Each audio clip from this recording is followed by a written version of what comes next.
Lindsay here, the Frugal Crafter. Today I'm going to review the Sonnet Russian watercolors. I've been asked to review these for a while from a couple different viewers, and honestly I had a hard time finding them. The art suppliers I normally purchase from didn't carry this line. These are the Sonnet watercolors, and I've also heard them called the Sonnet St. Petersburg watercolors, but I don't see St. Petersburg anywhere on the outside packaging. But basically what we have here is this cardboard sleeve, and you push out the cardboard insert and you've got a set of watercolors. And I found these on Etsy from a seller called Pro Art Supplies, and I'll put a link in the video description to that shop. So it's got this kind of like printed plastic overlay that has a lot of great information on it. It gives you the color name in Russian and English. It also gives you Lightfast ratings. However, you have to realize their Lightfast scale is a little different. Ours goes 1, 2, 3, 4, 5. Most of our paints will have 1, 2, or 3 on them. 1 being excellent, 2 being good, 3 being fair. So this is 3 being excellent, 2 being good, 1 being low. So just so that you are aware of that. I know there are quite a few companies that run on this scale. I think Lucas does. I believe Mission Gold does. So there's a few that do this scale. So you just have to know what scale you're reading when you go look at watercolors. So let's remove that. These are whole pans, and there's 24 whole pans. And the remarkable thing about this set is it's only $20. So that's kind of cool. Now, if you look at the bottom of the pan there, it says St. Petersburg on the bottom. So the other popular paints that are called St. Petersburg would be the Yarka St. Petersburg and the White Knight St. Petersburg. I don't have White Knights, but I do have the Yarka set, and I have actually compared these to the Yarka set just so I could see if they're the same paints. Because they're all being called St. Petersburg. I don't know if St. Petersburg is a brand name and these are different lines, or what the deal is. But when I first got them, I actually got my Yarka paints out, and I kind of found the colors that were the closest. They weren't exact matches, and kind of swatched them out next to each other just to see how I could compare them. So the colors here on the left are the Yarkas, and then the Sonnets. So Yarka, Sonnet, Yarka, Sonnet, Yarka, Sonnet, Yarka, Sonnet, Yarka, Sonnet, Yarka, Sonnet, Yarka, Sonnet. I sound like I'm talking some crazy gibberish, but they're both compared very well, and that was good to see, because I do like the Yarka paints. They do tend to be a little opaque, but I don't notice that when I'm painting because they're so pigmented. I can add a lot of water to them, and then they're very transparent when you add a lot of water to them. So let's look at the Sonnet swatched out. These are swatched out and dried. Right when I got these in the mail, I decided to swatch them out because I wasn't feeling very inspired, but that's something I like to do when I'm feeling inspired. And I swatched these out, and then I looked at the Lightfast ratings, and I drew a box around the low Lightfast. So no surprise, both purples have a low Lightfast. This yellow had a low Lightfast, this red had a low Lightfast, and this orange and this mauve color as well, which is kind of some of these colors are kind of typical, even if you look on like brands like Cotman or Core or different brands like that, you'll see that certain colors just tend to be more fugitive. And so then with that information, I thought, well, let me try to mix a good variety of colors from the high Lightfast pigments, and that's what I did here. I mixed up, I took 3 colors. I took the Azure blue, which is that blue. I took the Carmine red and the Hansa yellow, and I mixed this color wheel here, and that was from those 3 colors. And then I decided to try the Carmine plus Ultramarine to see what that violet looked like. That was nice and vivid. Carmine is super strong in this set, so you only want a little touch. This was the Carmine with the what is that yellow? That is yellow deep, and that made a lovely orange. Again, gotta watch the Carmine because it's super, super strong. And then I started mixing some blues, yellows, and greens just to see what sort of Lightfast greens I could get. And really, I could get a really great variety and range of colors using only the Lightfast pigments in the Sonnet range. So for 20 bucks, I really think it was a good value. You can't really get 24 full pans of watercolor for 20 bucks that are worth their, worth their salt. So I was very impressed with that. And then I do want to show you here, these are my Yarka colors, which I swatch out, and I keep a little swatch in the palette. This is the full Yarka palette, because sometimes it's hard to tell what they are when you're looking at the dark colors, and the Yarkas didn't have an overlay like the Sonnets did. So I don't think you really need to do that with the Sonnets. I think that their swatches, they're not perfect, but they're pretty close. Like that's definitely more of a purple but I mean, maybe it fades out more, I don't know, and gets duller. But you know, that's definitely a good reference to have. It's fairly close. I don't think you need to swatch it out a second. I want to keep it with it unless you want to. But if we look at these swatches next to each other, it does appear that the Yarkas are a little bit more vivid, a little bit deeper or darker or something, but I don't know if they're the same colors because Yarka makes 3 sets of these and I only have 1. And actually these go for about 80 bucks, and I waited, and when I saw this set on sale for like 20 or 24 bucks, I snagged it, and I hadn't seen them at that price again. So these are the Yarka ones. They could very well be the same line of paints. I'm not sure, but I tried to give them as close of a comparison as I could. So then what I did to check another factor on these paints was I wanted to check the opacity. So I took all these colors and I swatched them out on this scrap of black cardstock. So, and this is cardstock. It's pretty hardly sized, so everything is sitting on the top. As you can see, the white, you can see that's opaque. Our yellows do come in as more opaque. The light red, which is our kind of like almost like a sap green or an India red. Oh, by the way, my kids are home, so I can hear somebody playing the flute, and there's going to be, you know, elephants running around upstairs and noise, so I apologize, but, you know, summer's coming. You might have to get used to that in my videos for the next couple of months. And of course that green. Any of the colors that look like they'd be more of like a pastel color did show up as a little bit opaque. And then as contrast, I did swatch out the similar Yarka colors on black, and they're much more opaque. But then again, I'm really happy with the Yarka paints because they're so pigmented. I can thin them down, and they're still so strong, but I can still see through them at that point. So you gotta kind of consider different variables. They're not opaque because of filler, is what I'm saying. They're opaque because of the pigment load, and that's different. It's different if they're opaque from filler and they look chalky when you put them on black paper, or if you just got a lot of pigment there, and that's what's making the light not pass through. So just a little, I mean, you know, it's semantics. It's, you know, just how nitty gritty do you want to get? I'm trying to be nitty gritty because it's your money. You're going to buy things. I want you to know what you're buying. So then also from that Pro Art Supplies, they had St. Petersburg watercolors open stock, meaning which is kind of cool because I'm kind of running low on some of these colors, so I could order the ones I'm running low on. But I saw they had metallics, so I had the silver, copper, and gold, and I believe they have a couple other shades of gold as well.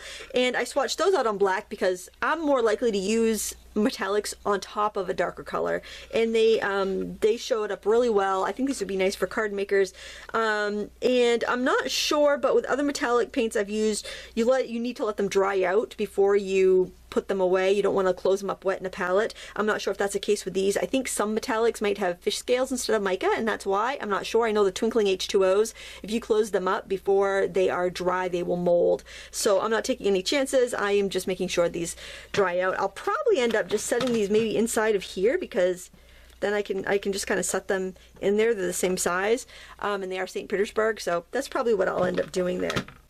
All right, so let's do a little demo since I've already swatched this stuff out, because I thought that might be kind of boring. Oh, and I did use 3 colors here just to kind of do a little sunset and see how the colors mixed and blended. And with the Sonnets, I was pretty happy with them. I mean, there's a little bit of granulation from the Ultramarine blue. I like granulation. Colors are nice and rich and blend well. I don't have mud, which is pretty good when I have like the orange yellow right next to the purple. And the colors I used here were Ultramarine, Carmine red, and hints of lemon.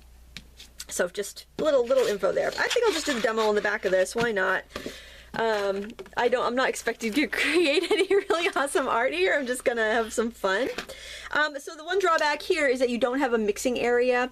I mean, I suppose you could take the pans out and mix inside the little wells that are left behind. And this is just a very thin, like plastic, almost like a candy box. Like, you know, if you get chocolates, it's kind of like that thin. It's a very thin, see, I'm pushing from the bottom.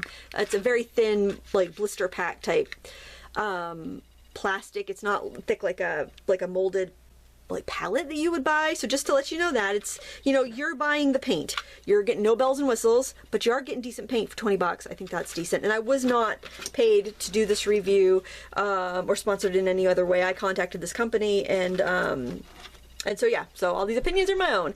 I am going to give this a little spritz, I suppose. I like to do that if I haven't used a palette in a few days.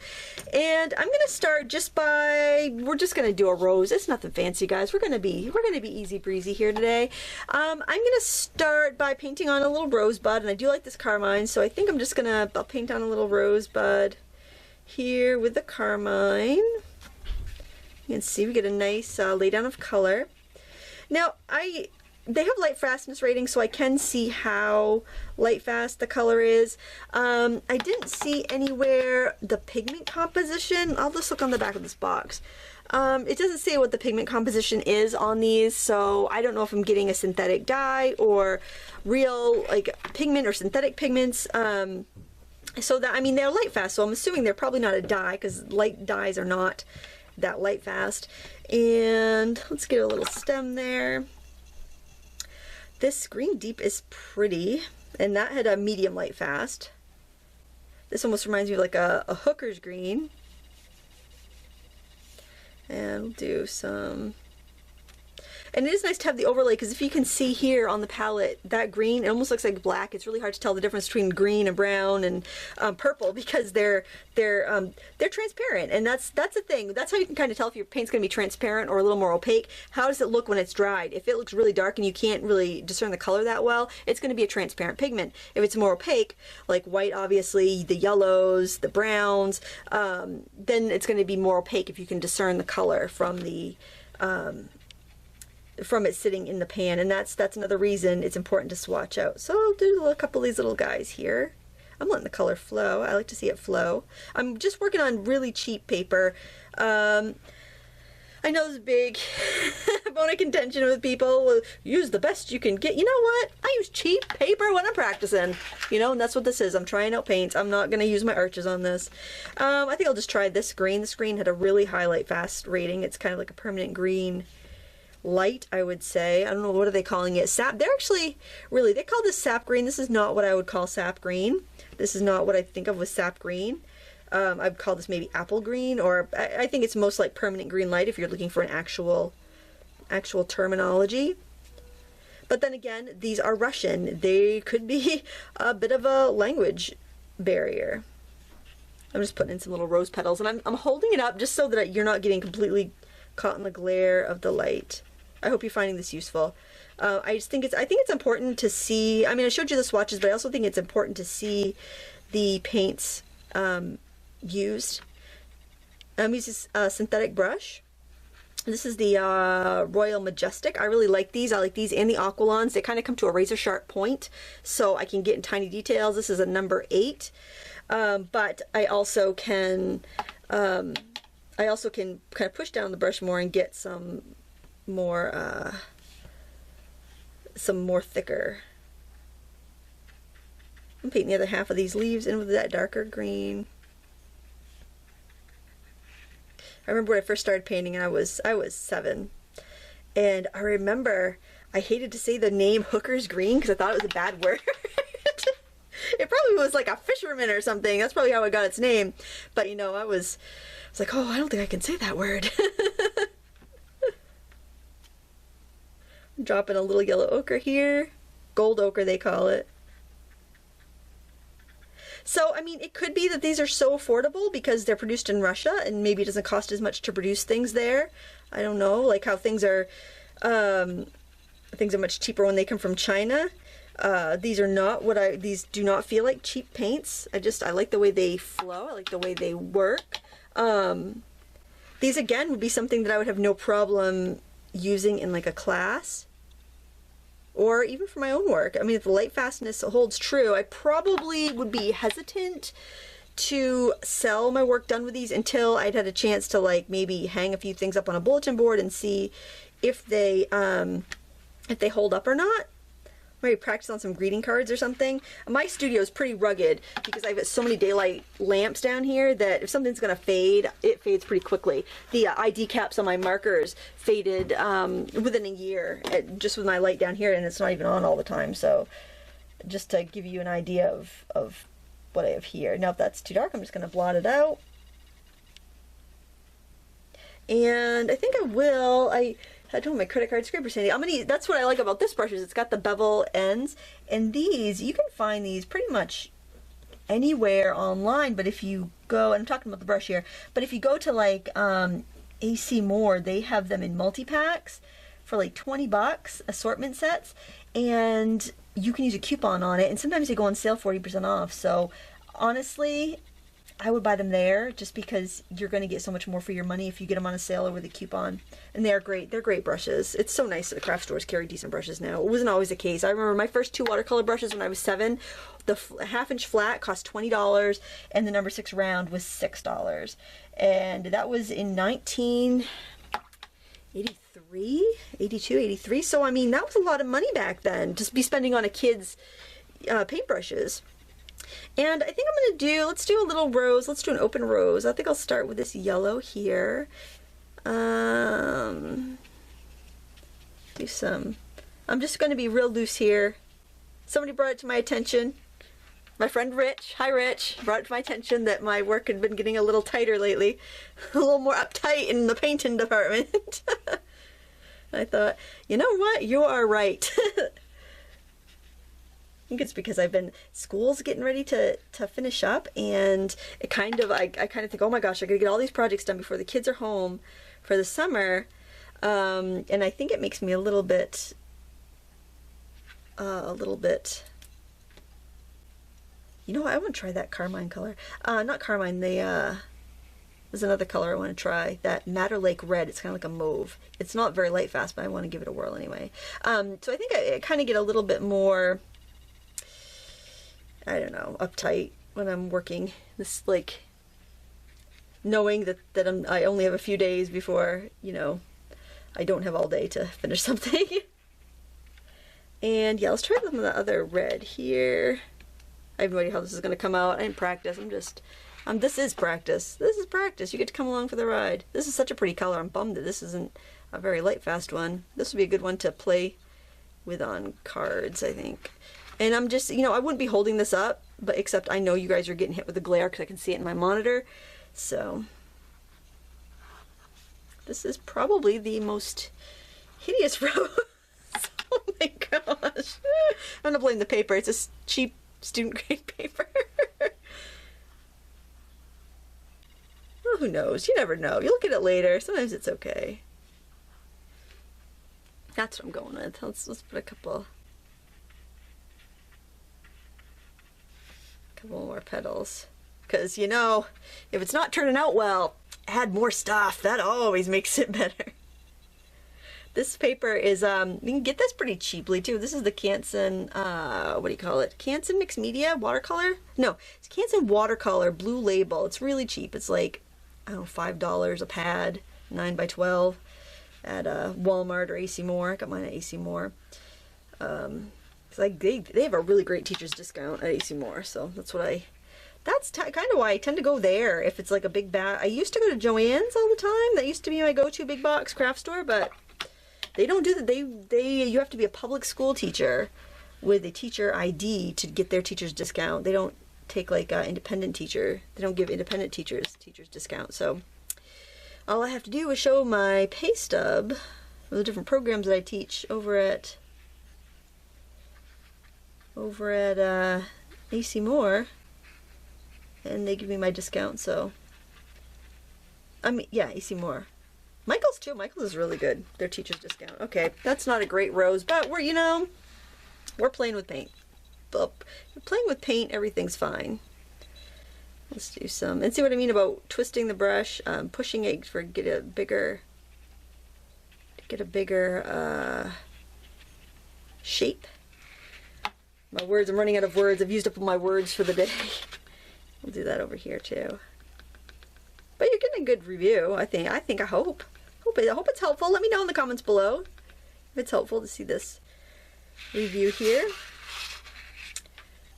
I don't know. I like to see how things work out when you're not, you know, planning. First impressions. It's a first impression. That's really what it is. It's kind of a first impression of these.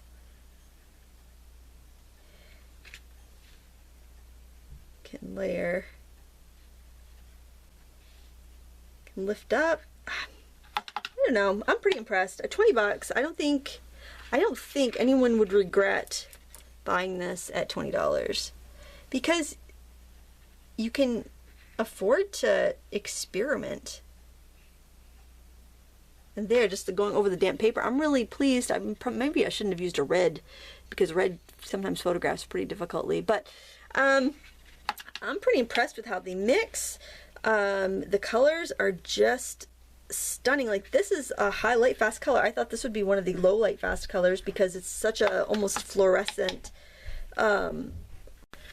vivid greens in there, and just have fun with it. So I'll put a link in the video description for these colors. I think they're a great buy. I don't think you'd be disappointed. I think this would be a great option for somebody starting watercolor, whether it's like a teenager or a responsible child who won't eat their paint, because I don't see an ASTM non-toxic thing in here, so really you'd want to obviously use caution, because if these do contain cadmiums, which they very well might, or cobalts or whatnot, you want to make sure that whoever's using the paint knows how to properly use paint. So hopefully that was helpful. In comparison with the Yarka, I think that they're definitely on par with the Yarka. I might give a little bit of an edge to Yarka because I've been using them longer, and I know they don't fade, and they've always done well for me. But definitely a contender, and I think it's a great buy. 20 bucks for 24 colors. You know, granted, you got a white and a black in there you might not use, but I mean, not bad. Not bad at all. Thank you so much for watching. Please give me a thumbs up if you like this tutorial or review, I guess. Until next time, happy crafting.